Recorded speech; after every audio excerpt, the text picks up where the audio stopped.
요한복음 19장 17절에서부터 30절 말씀입니다.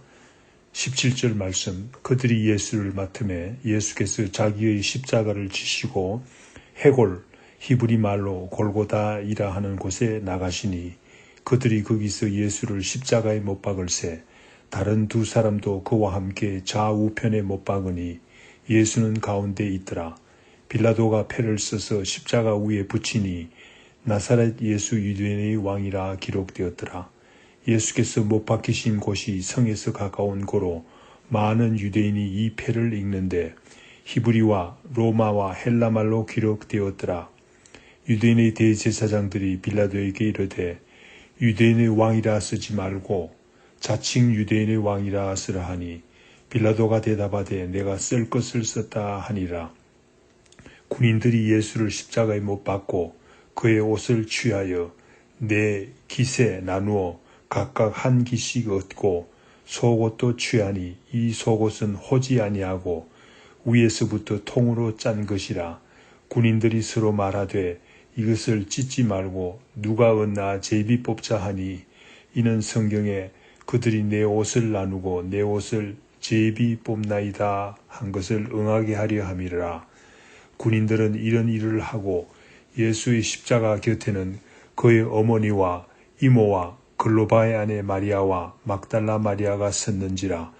예수께서 자기 어머니와 사랑하시는 제자가 곁에 서 있는 것을 보시고 자기 어머니께 말씀하시되 여자여 보소서 아들이니이다 하시고 또 그 제자에게 이르시되 보라 내 어머니라 하신대 그때부터 그 제자가 자기 집에 모시니라.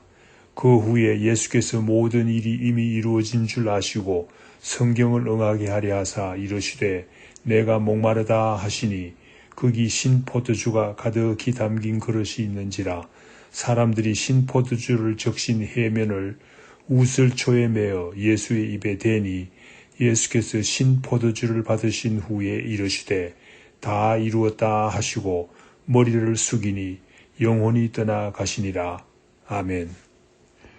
오늘 우리가 읽은 본문 말씀을 통해서 예수님께서 십자가에 달리실 때 일어난 일들을 알고자 합니다. 특히 오늘은 요한 기자가 기록한 일들을 중심으로 생각해 보겠습니다. 먼저 빌라도는 예수님을 신문하고 죄가 없으심을 알았습니다. 그래서 어떻게 해서라도 놓아주려고 애썼습니다. 요한복음 19장 12절 말씀. 그러나 유대인들이 소리질러 외쳤습니다. 이 사람을 놓으면 가이사의 충신이 아니니이다. 무릇 자기를 왕이라는 자는 가이사를 반영하는 것이니이다. 라는 말에 빌라도의 마음은 불안하게 되었습니다. 이러한 백성들의 외침이 로마 황제에게 들리면 자기의 위치가 어려워질 수 있기 때문입니다. 유대인들은 계속해서 외칩니다. 그를 십자가에 못 박게 하소서. 그를 십자가에 못 박게 하소서라는 말에 드디어 빌라도는 굴복하여 유대인들에게 오히려 묻습니다. 내가 너희 왕을 십자가에 못 박으랴. 이에 대제사장들이 가이사 외에는 우리에게는 왕이 없나이다 라고 대답했습니다. 이에 예수를 십자가에 못 박도록 넘겨주니라 라고 요한복음 19장 15절 16절 말씀에 기록하고 있습니다. 이 사실은 빌라도가 예수님이 죄 없는 분이심을 알고도 유대인들을 만족시키기 위해서 십자가형을 언도한 것을 알 수 있습니다. 우리가 읽은 본문 말씀 17절 말씀에 그들이 예수를 맡음에 라고 기록하고 있습니다. 그들이 예수를 맡았다는 말은 유대인들이 예수를 맡았다는 말입니다. 이 사실은 참 역설적인 표현입니다. 맡는다는 말이 파라라본이라는 말인데 이 동사는 요한복음 1장 11절에도 사용됩니다. 자기 땅에 오매 자기 백성이 영접하지 아니하였으니 라고 영접하다는 뜻으로 번역하고 있습니다. 유대인들은 하나님의 백성이라는 유대인들은 예수님을 하나님의 아들로서는 영접하지 아니하였습니다. 그러나 십자가에 못 박기 위해서 예수를 맡았다는 말입니다. 얼마나 역설적인 말입니까? 예수님께서는 십자가를 지시고 골고다라는 곳으로 가셨습니다. 골고다라는 말은 히브리 말인데 번역하면 해골이라는 의미입니다. 또한 같은 의미 갈보리는 라틴어입니다. 골고다가 예루살렘 성 밖에 있었습니다. 이 사실은 모세의 계명을 지키기 위해서 이렇게 했는데 레위기 24장 14절 말씀에 보면 사람을 돌로 칠 때는 성 밖으로 끌고 가서 행하라고 말씀했습니다. 그 말씀대로 예수님을 성 밖에서 못 박기 위해서였습니다. 예수님께서 십자가를 지고 가셨는데 도중에 마가복음 15장 21절 이하의 말씀에 보면 구레네 시몬이 억지로 십자가를 지고 간 흥미로운 사실이 있습니다. 예수님께서 채찍질을 너무나 당했기 때문에 벌써 지쳐있다는 사실을 말하겠지요. 예수님께서 십자가를 지고 간 길을 오늘날 비아 돌로로사라고 고난의 길로 부르며 기념하고 있습니다. 어떤 사람들은 이삭이 제단을 쌓을 나무를 지고 올라간 길이라고 생각하기도 합니다. 그러므로 아들인 이삭이 제단에 바쳐진 일이 예수님의 십자가의 죽음의 예표가 된다고 생각합니다. 18절 말씀에 그들이 예수를 십자가에 못 박을세라는 말을 그들이라는 말은 문법적으로 유대인들을 나타내지만 사실상 4명의 로마 군인들을 의미합니다. 십자가형은 양손과 양발을 못을 박은 것으로 십자가에 못을 박은 것으로 그 고통이 이루 말할 수 없는 형벌이었습니다. 그 고통이 너무 심하여 오늘날 영어의 표현에 excruciating pain이라는 말이 있습니다. 대단히 심한 고통을 표현할 때 쓰는 말입니다. X라는 말은 from이라는 말이죠. cruciating이라는 말은 십자가에 달림을 말합니다. 즉 다시 말해서 십자가에 달리는 고통이라는 말입니다. 예수님께서 십자가에 달리실 때 못이 박히실 때 얼마나 고통이 심했겠습니까? 18절 하반절 말씀에 다른 2사람도 예수와 함께 못 박혔다고 기록하고 있습니다. 예수의 좌우에 그들을 못 박았다고 합니다. 이 사실은 누가복음 23장 32절에서 33절 말씀에 더욱 자세히 기록되어 있습니다. 우리 예수님께서는 죄가 없으신 분인데 죄인들과 함께 십자가의 고난을 받으신 것입니다. 이 사실을 우리는 잘 알아야 되겠습니다. 십자가에 달려 죽이는 제수는 자기 이름과 죄명을 쓴 패를 목에 걸고 십자가를 지고 갑니다. 그리고 십자가에 자기가 달린 십자가 위에다가 그 패를 붙인다고 합니다. 19절 말씀에 빌라도가 이 패를 써서 십자가에 붙였다고 합니다. 빌라도는 어떻게 썼습니까? 예수 유대인의 왕이라고 썼다고 합니다. 성화에 보면 십자가에 가끔 영어 알파벳으로 INRI라고 쓴 패를 볼 수 있는데 이는 라틴어로 예수스 나자레누스 렉스 이우데오룸 즉 예수 유대인의 왕이라는 뜻입니다. 20절 말씀에 보면 예수님께서 십자가에 달리신 골고다가 예루살렘 성에서 가까웠다고 합니다. 그런 이유로 많은 유대인들이 이 패를 읽었는데 히브리, 로마, 헬라말로 기록하였다고 합니다. 이는 예수님께서 모든 사람의 죄를 위해서 십자가에 달리셨다는 의미가 아닌가 믿습니다. 21절에서 22절 말씀에 보면 이 패에 관한 더 자세한 이야기가 나오는데 대제사장들이 그냥 유대인의 왕이라고 쓰지 말고 자칭 유대인의 왕이라고 쓸 것을 빌라도에게 요구했으나 빌라도가 이를 거절하고 내가 쓸 것을 썼다라고 대답했다고 합니다. 대제사장들은 진정한 유대인의 왕을 죽이는 것을 스스로 부인하고 싶었던 것이 아닌가 싶습니다. 23절, 24절 말씀에 보면 예수님을 십자가에 못 박은 후에 4명의 군인들은 예수님의 겉옷을 나누어 가졌다고 합니다. 속옷은 통으로 짠 옷이어서 나눌 수가 없어서 제비를 뽑았다고 합니다. 이는 시편 22편 18절 말씀이 문자적으로 이루어지는 것을 알 수 있습니다. 시편 22편 18절 말씀에 다음과 같이 기록되어 있습니다.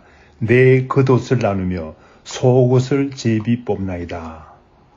완전하게 구약의 말씀이 이루어지는 것을 알 수 있습니다. 시편 22편은 다윗이 당하는 고통을 나타내지만은 궁극적으로 예수 그리스도의 십자가의 고난을 나타내고 있음을 우리는 분명히 알 수 있습니다. 예수님을 십자가에 못 박은 잔인한 네 사람의 군인이 있었다면 역시 십자가 아래는 사랑이 넘치는 네 사람의 연약한 여인이 있었습니다. 25절 말씀을 보면 그들은 어머니 마리아, 이모 살로메, 글로바의 아내 마리아, 그리고 막달라 마리아였다고 합니다. 예수님의 사랑하시는 제자 요한을 제외한 대부분의 제자들이 도망간 후에도 이 여인들은 예수 그리스도의 십자가의 죽음을 지킨 위대한 신앙인이 된 것입니다. 이와 같이 위대한 신앙인들에게는 여성들이 많습니다. 예수님의 이모 살로메는 세베대의 아내로서 야고보와 사도 요한의 어머니가 됩니다. 그러므로 예수님과 사도 요한은 이종 사촌간이 됩니다. 26절, 27절에 나오는 사랑하시는 제자, 예수님께서 사랑하시는 제자는 사도 요한을 말합니다. 요한이 예수님의 어머니 마리아 곁에 서 있는 것을 보시고 말합니다. 여자여 보소서 아들이니다 라고 마리아에게 먼저 말합니다. 그리고 요한에게 말합니다. 보라 내 어머니라 라고 하시자 사도 요한은 얼른 그 의미를 깨달았습니다. 그때부터 요한은 예수님의 어머니 마리아를 자기 집에 모셨다고 합니다. 극심한 고통 가운데서도 어머니의 노후를 생각하고 요한의 맡기신 사실을 생각할 때 좀 불편하다는 이유로 부모님을 모시지 않으려는 현대사회의 모습을 다시 한번 생각하게 됩니다. 28절, 30절에는 운명하실 때의 모습을 보여주고 있습니다. 이제 이 땅에서 할 일을 다 마치신 것을 아시고 구약 성경의 말씀이 문자적으로 이루어지는 말씀을 하셨습니다. 내가 목마르다 라고 하셨습니다. 사실상 예수님은 많은 피를 흘리셨기 때문에 하이포볼레믹 샥에 있었던 것입니다. 하이포볼레믹 샥은 저혈량 쇼크 상태를 말합니다. 그래서 목이 마르신 것입니다. 그때의 사람들이 신포도주를 적신 해면을 우슬초에 메어 예수님의 입에 대었습니다. 이는 시편 69편 21절 말씀 그들이 썰개를 나의 음식물로 주며 목마를 때에 초를 마시게 하였사오니 라는 말씀이 그대로 이루어진 것을 알 수 있습니다. 신포도주를 마신 후에 다 이루었다 하시고 머리를 숙이셨습니다. 마지막 죽음의 순간을 보여주고 있는 것입니다. 영원히 떠나가시었다고 합니다. 다 이루었다. 예수 그리스도와 십자가의 죽음을 나타냄과 동시에 승리의 선언이 아니겠습니까? 예수님께서 인간의 구속 사업을 위해서 이 땅에 오셨는데 이제 그 목적을 다 이루었으니 사탄 마귀에 대한 절대적인 승리가 아니라고 말할 수 없습니다. 요한복음에는 십자가상에서 예수님께서 3마디의 말씀을 하셨습니다. 그러나 사복음서를 통해서 볼 때 전부 7마디의 말씀을 십자가상에서 하셨습니다. 마태와 마가복음의 1마디, 누가복음의 3마디, 요한복음의 3마디, 총 7마디의 말씀을 하신 것입니다. 예수님께서 십자가상에서 하신 7마디의 말씀을 차례대로 살펴보면 다음과 같습니다. 먼저 누가복음 23장 34절 말씀에 나오는 자기들을 못 박는 자들을 위해서 기도하시는 내용입니다. 아버지, 저들을 사하여 주옵소서. 자기들이 하는 것을 알지 못함이니이다 라고 예수님께서 기도하십니다. 예수님께서 십자가상에 하신 두 번째 말씀은 옆에서 십자가에 달린 한 강도가 말했습니다. 예수여 당신의 나라에 이를 때 나를 기억하소서라고 말할 때 예수님께서 대답하셨습니다. 내가 진실로 내게 이르노니 오늘 내가 나와 함께 낙원에 있으리라 라고 누가복음 23장 43절 말씀에서 나타내고 있습니다. 세 번째 말씀은 어머니 마리아와 사랑하시는 제자 요한에게 각각 하신 말씀, 여자여 보소서 아들이니다 라는 말씀과 보라 내 어머니라 라는 말씀입니다. 요한복음 19장 26절 27절 말씀에 나오죠. 네 번째 말씀은 마태복음 27장 46절 말씀에 나오는 말씀으로서 엘리 엘리 라마 사박다니라는 말인데 번역하면 나의 하나님 어찌하여 나를 버리시나이까 라는 말씀입니다. 다섯 번째 말씀은 예수님께서 내가 목마르다 라고 하셨습니다. 요한복음 19장 28절 말씀에 나오지요. 이때 신 포도주를 받으시고 예수님께서 다 이루었다 라고 요한복음 19장 30절 말씀에서 밝히고 있습니다. 일곱 번째 말씀은 성소의 휘장이 찢어질 때 예수님께서 아버지 내 영혼을 아버지 손에 부탁하나이다 라고 말한 말씀입니다. 누가복음 23장 46절 말씀에 나오지요. 이와 같이 예수님께서는 십자가에서 많은 고통을 받으시고 죽으셨지만 그러나 예수님은 죄가 없으신 분이었습니다. 예수님은 십자가의 죽으심으로 승리하신 것입니다. 절대적인 승리를 이루신 것입니다. 우리 죄를 위해서 승리하신 것입니다. 기도드리겠습니다. 예수님은 죄가 없으신 분인데 모진 고통을 십자가에서 당하셨습니다. 우리의 죄를 대신해서 십자가를 지고 골고다로 가셨을 뿐만 아니라 그 십자가에 고난을 당하셨습니다. 너무나 감사하고 황송합니다. 예수님의 이름으로 기도드립니다. 아멘.